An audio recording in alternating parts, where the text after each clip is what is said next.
Hampir 1,5 tahun yang lalu Fantech ngerilis kursi ergonomis mereka yang bisa rebahan, yaitu Fantech OCA 259. Dan di video kali ini gua mau ngebahas versi upgrade-nya dari kursi tersebut, yaitu Fantech OCA 259 Pro. Sebenarnya Fantech udah sempet nge-update kursi OCA 259-nya di tahun 2023 kalau nggak salah, dengan ngasih upgradean di bagian armrestnya dari yang cuman 1D, yaitu yang cuman bisa naik turun, jadi bisa maju mundur jadi versi 2D di Fantech OCA 259S.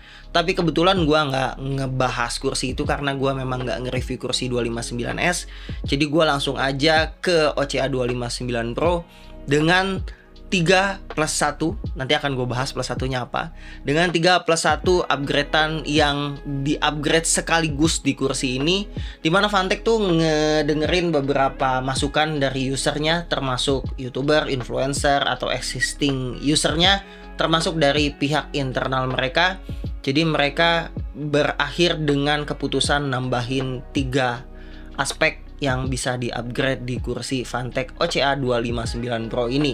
Gua nggak akan bahas tentang part-partnya dari bawah sampai atas karena basically yang lain tuh sama aja dengan versi yang sebelumnya selain yang di-upgrade. Jadi kalian bisa tonton aja videonya di link sebelah kanan atas sini, akan gua sertakan untuk videonya kalau kalian mau lihat lebih detail. Gue di sini cuma akan ngebahas upgradeannya aja. Kita mulai dari yang pertama. Upgrade-nya itu dimulai dari casternya yang sekarang udah pakai caster dengan ukuran 6 cm yang udah pakai silencer atau dampener. Jadi seperti yang kalian lihat di layar, di bagian rodanya itu, di bagian tiangnya ada semacam karet atau plastik yang warnanya putih. Dia itu gunanya untuk menghindari gesekan antara besi caster dan si wheelbase-nya. Hal ini terjadi karena di versi yang pertama, gue nggak tahu yang versi kedua ya. Karena di versi kedua itu gue nggak sempat review kan ya. Di versi pertama itu gue sempat ngebahas kekurangannya, itu kursi ini kalau misalnya digeser-geser kiri kanan depan belakang itu berisik, kayak besi ketemu besi ya, karena emang besi ketemu besi dan nggak ada silencer atau dampenernya seperti yang udah dikasih sekarang di 259 Pro. Gue sempat upgrade di video itu, jadi casternya gue ganti pakai yang model rollerblade, kemudian gue kasih loop juga. Ya memang efeknya agak nggak seberisik ketika sebelum di upgrade, tapi tetap aja bakal ngasilin suara yang nggak enak. Dan untuk di yang 259 Pro ini bener-bener silent, jadi kursinya ini kalau digeser-geser udah nggak berisik walaupun diubin keramik sekalipun. Kemudian untuk yang kedua, kursi ini ditambahin tebelnya 2 cm untuk bagian foamnya. Dan foamnya juga diganti dengan bahan densitas foam yang lebih tinggi. Dan kalau nggak salah sekarang pakai yang 60 kg per meter kubik atau per meter persegi. Pokoknya nanti gue tulisin ya di bagian keterangan gitu. Yang artinya kalau kalian pakai kursi ini berlama-lama akan lebih nyaman dibandingin Fantech OCA 259 atau 259S. Karena lebih tebal dan lebih padat, yang otomatis kalau kalian duduk nggak ngerasa nyeplos, dan untuk jangka panjangnya juga nggak gampang kempes busanya. Kira-kira seperti itu. Kemudian untuk yang ketiga, upgradeannya juga ada di bagian armrestnya lagi. Yang tadinya 1D terus jadi 2D, sekarang udah pakai 4D dengan soft touch. Dan artinya ketika udah pakai 4D, kursinya ini bagian armrestnya bisa dimaju mundurin, naik turunin, geser ke kiri dan geser ke kanan, kemudian diserong kiri dan diserong ke kanan. Kalau ditanya ke gue dari semua upgrade yang udah dilakuin oleh Fantech, menurut gue yang paling penting dari semua upgrade-nya tentunya adalah bantalan kursinya. Ketika udah tebel kayak gini, terus densitasnya lebih dibuat lebih keras juga, gue lebih suka karena satu, dia nyaman, kemudian dia empuk juga. Jadi kalau gue duduk lama-lama di atas kursi buat ngedit atau main game, gue masih bisa ngerasa enjoy di atas kursi ini. Kemudian yang kedua adalah untuk bagian armrest ya. Karena memang 4D armrest itu menurut gue udah basic banget, wajib banget ada di kursi-kursi ergonomis gitu. Karena ini adalah fitur yang menurut gue sangat penting, terutama buat gue sendiri, karena gue suka banget pakai fitur serong kiri kanan itu. Jadi upgrade ini menurut gue oke banget, udah dihadirkan oleh Fantech di kursi 259 Pro ini. Dan yang terakhir tentunya adalah casternya. Walaupun gua nggak terlalu concern banget sih tentang berisiknya. Mungkin ketika awal aja gua misalnya pakai 259 dulu, gua ngerasa gua geser-geser berisik. Tapi pada akhirnya ketika gua make kursinya di depan meja, gua toh nggak geser kiri kanan, jadi gua nggak keberisikan juga, jadi nggak terlalu masalah lah sebenarnya. Cuman menurut gua tuh Fantech udah effortnya udah bagus lah buat ngikutin tren saat ini, dimana kursi-kursi ergonomis udah pakai roda yang ada silencernya, yang udah ada dampenernya, jadi memang bisa lebih smooth. Terutama mungkin kalau kursi ini dipakai buat di kantor, di ruang meeting yang banyak orang yang geser kiri kanan dan nggak mau suasana yang mestinya diem jadi berisik karena kursi. Jadi itu nice banget udah dihadirkan oleh Fantech. Dan di awal video gue udah sebut tadi 3+1, satunya itu nggak terlalu di highlight sama Fantech, tapi akhirnya gue menemukan itu ketika gue juga ngomong juga ke Fandi. Gue bilang ini kenapa untuk bagian gas liftnya itu nggak dibahas. Kenapa? Karena gas liftnya pas gua unbox ini udah pakai kelas 4. Dulu gas liftnya itu warnanya chrome, terus kalau nggak salah kelas 3 ya, kalau nggak salah ya.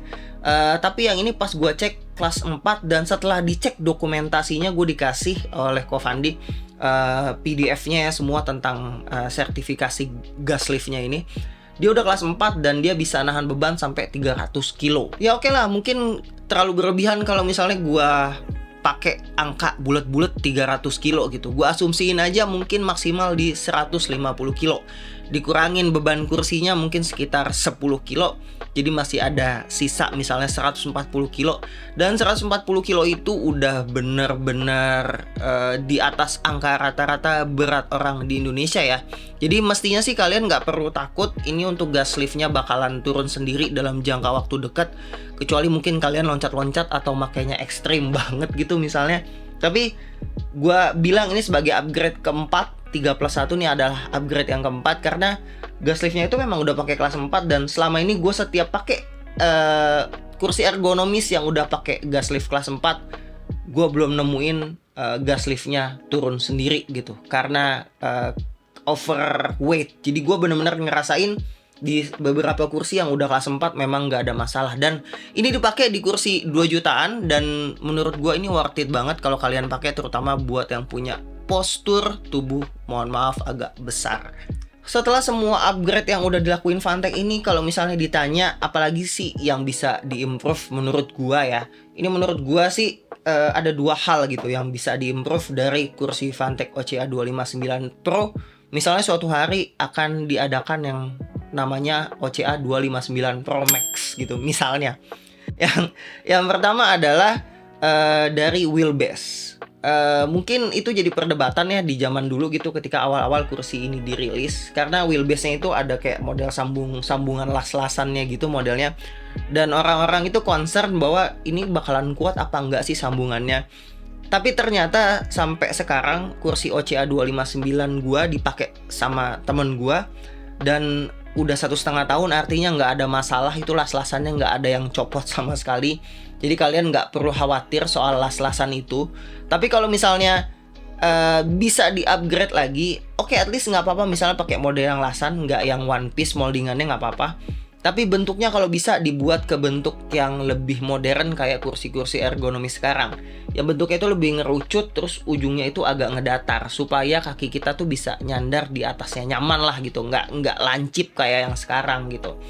Kemudian yang kedua, kalau misalnya gue ditanya untuk upgrade-nya lagi, dan ini masih jadi nilai negatif buat gue karena ini dari versi pertama belum di apa-apain, yaitu bagian lumbar supportnya yang menurut gue masih agak edgy gitu, ujung-ujungnya masih agak terlalu gua ngerasa ujung-ujungnya itu nekan ke bagian lumbar gua, agak ngerasa edge-nya gitu, kayak agak ngerasa ujung-ujungnya agak nekan. Jadi kalau misalnya dikasih busa, dikasih padding atau semacamnya, bakalan jadi lebih enak lagi buat dipakai sehari-hari. Itu aja sih ya dari gua. Dan kalau ditanya kesimpulannya apakah kursi ini worth it untuk dibeli, banyak yang nanya kemarin di reels gua untuk nge-review kursi ini. Intinya kesimpulannya adalah kalau kalian nyari kursi ergonomis yang bisa rebahan, udah beli aja, karena memang nggak ada opsi lain. Ada satu brand, gua mungkin nggak sebutin di sini, tapi kalian juga tahu yang ngerilis kursi yang mirip-mirip seperti kursi ini 1,5 tahun yang lalu. Tapi sayangnya sampai sekarang belum ada upgrade-nya. Jadi memang dia ada versi lainnya, naik versi gitu. Tapi kursi rebahannya sendiri nggak ada upgrade-annya. Yang otomatis Fantech OCA 259 Pro ini ya megang tahta. Nggak ada lagi saingannya. Kalau misalnya kalian butuh kursi ergonomis yang bisa rebahan, fix udah ambil aja. Kayaknya itu aja ya. Kalau kalian mau beli, link pembeliannya ada di deskripsi. Sebelum goib mungkin kalian bisa langsung check out pakai link dari gua dapat affiliate, mungkin nggak seberapa dan nggak kepotong juga dari duit kalian, jadi gua dapat affiliate dari situ untuk support channel ini. Itu aja sih dari gue ya. Mudah-mudahan info yang gua kasih ini bermanfaat. See you on the next video. Assalamualaikum warahmatullahi wabarakatuh.